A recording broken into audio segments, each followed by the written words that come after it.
জ্ঞান দিয়ে কি ভগবানকে পাওয়া যায়, নাকি শুধু প্রেমই পারে তাকে বশ করতে?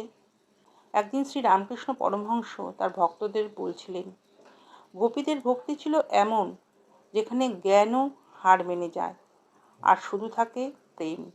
আজ আমরা জানব গোপীদের নিষ্ঠা কেমন ছিল, আর জ্ঞান ভক্তি ও প্রেম ভক্তির মধ্যে আসল পার্থক্য কী। শ্রী রামকৃষ্ণ বলতেন, গোপীরা কখনো কৃষ্ণকে ঈশ্বর বলে ভাবেনি।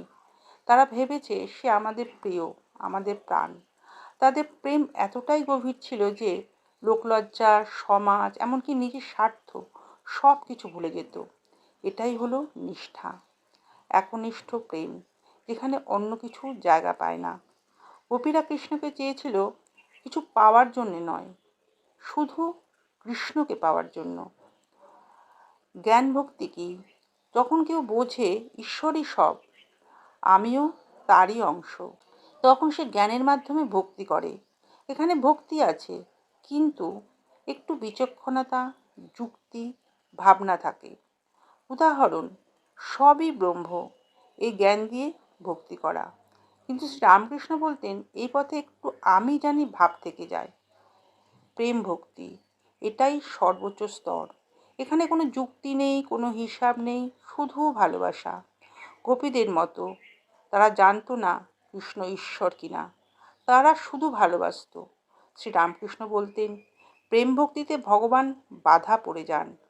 এখানে ভক্ত বলে, আমি কিছু চাই না, শুধু তোমাকেই চাই। শ্রী রামকৃষ্ণ বললেন, ঈশ্বরে খুব ভালোবাসা না হলে প্রেম ভক্তি হয় না, আর আমার জ্ঞান থাকলে প্রেম ভক্তি হয় না। তিন বন্ধু বন দিয়ে যাচ্ছে, বাঘ এসে উপস্থিত। একজন বললে, ভাই আমরা সব মারা গেলুম। একজন বললে, মারা যাব কেন, এসো ঈশ্বরকে ডাকি। আর একজন বললে, না, তাকে আর কষ্ট দিয়ে কি হবে, এসো এই গাছে উঠে পড়ি। যে লোকটি বললে আমরা মারা গেলুম, সে জানে না যে ঈশ্বর রক্ষাকর্তা আছেন। যে বললে এসো আমরা ঈশ্বরকে ডাকি, সে জ্ঞানী, তার বোধ আছে যে ঈশ্বর সৃষ্টি, স্থিতি, প্রলয় সব করছেন। আর যে বললে তাকে কষ্ট দিয়ে কি হবে, এসো গাছে উঠি, তার ভিতরে প্রেম জন্মেছে, ভালোবাসা জন্মেছে। তার প্রেমের স্বভাবই এই, আপনাকে বড় মনে করে আর প্রেমের পাত্রকে ছোট মনে করে, পাছে তার কষ্ট হয়।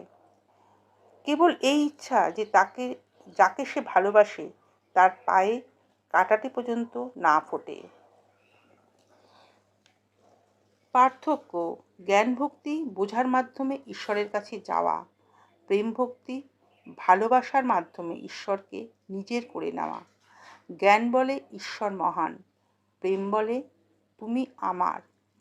শ্রী রামকৃষ্ণের শিক্ষা খুব স্পষ্ট, জ্ঞান তোমাকে ঈশ্বরের কাছে নিয়ে যেতে পারে, কিন্তু প্রেম ঈশ্বরকে তোমার কাছে নিয়ে আসে। গোপীদের মতো যদি ভালোবাসা যায়, তাহলে ভগবান দূরে থাকেন না, তিনি হয়ে ওঠেন তোমার নিজের। ভগবানকে পেতে হলে বড় জ্ঞান নয়, একটা সত্যিকারের হৃদয়ই যথেষ্ট।